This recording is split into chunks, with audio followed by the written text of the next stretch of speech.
اگلا کیا تھا؟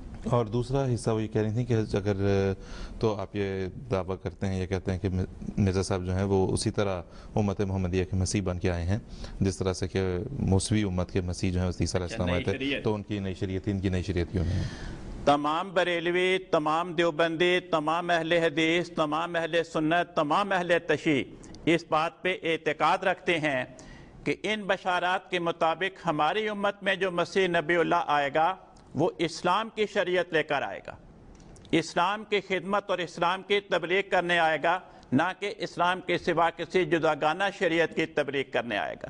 تو یہی ہمارا عقیدہ ہے۔ باقی رہ گئی یہ بات کہ آج کل معاشرے میں یہ پراپیگنڈا کیا جاتا ہے کہ حضرت موسیٰ علیہ السلام کی قوم بنی اسرائیل میں جو حضرت عیسیٰ نبی اللہ تشریف لائے تھے ان پہ جو انجیل آئی تھی وہ کوئی نئی شریعت تھی۔ اس کی نسبت میں بڑے ادب کے ساتھ یہ گزارش کروں گا کہ یہ پراپیگنڈا درست نہیں ہے۔ انجیل عبرانی زبان کا لفظ ہے، انجیل کے معنی ہے بشارت، تو ان کو اس بات کی بشارت دی گئی تھی کہ آپ کے بعد نئی شریعت لانے والا نبی حضرت محمد مصطفیٰ صلی اللہ علیہ وسلم جس کی پیدائش سرزمین عرب میں ہوگی وہ آنے والا ہے۔ تو یہ جو فرمایا کہ ہم نے عیسیٰ علیہ السلام کو انجیل دی، اس کا مطلب یہ تھا کہ ہم نے عیسیٰ علیہ السلام کو موسیٰ علیہ السلام اور دیگر انبیاء بنی اسرائیل کی بشارات کے مطابق آنے والے عظیم الشان صاحب شریعت نبی کی آمد کی بشارت دی تھی۔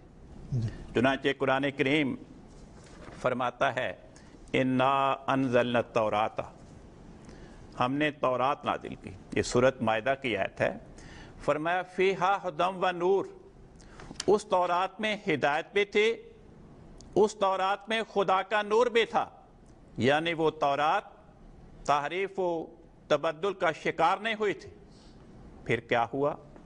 فرمایا یحکم بہا النبیون الذین اسلموا للذین ہادوا، اس تورات کے تعلیمات کے مطابق موسیٰ علیہ السلام کے بعد بنی اسرائیل میں آنے والے انبیاء وہ یہودیوں کے باہم دینی اختلافات کا فیصلہ کیا کرتے تھے۔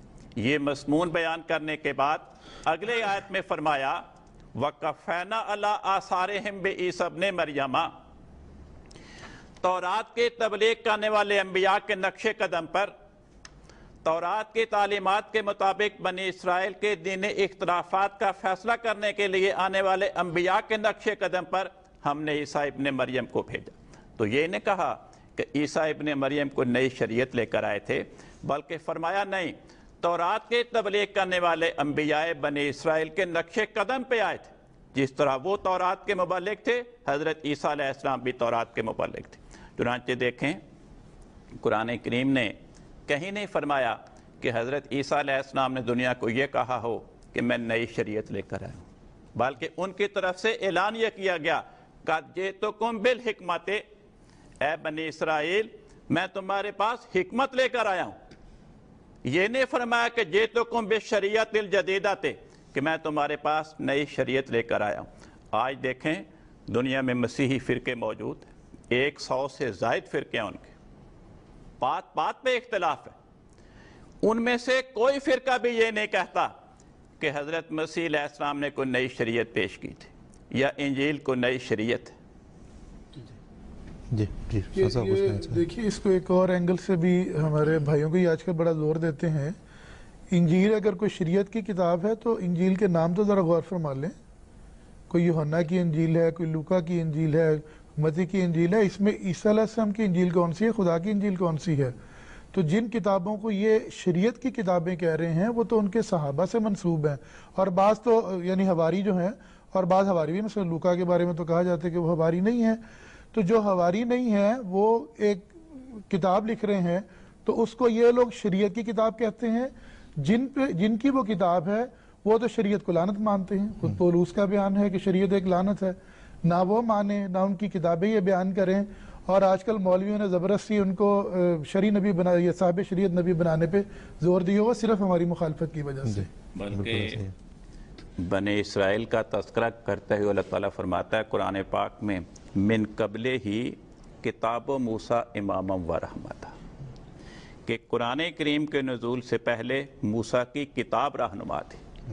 اگر حضرت عیسیٰ علیہ السلام پہ کوئی جداگانہ شریعت ہوتی تو یہ بھی کہیں کہا جاتا کہ من قبل ہی کتاب عیسیٰ امام و رحمت، مگر ایسا کہیں نہیں فرمایا۔ بہت شکریہ، جزاک اللہ۔ اور اب بات کریں گے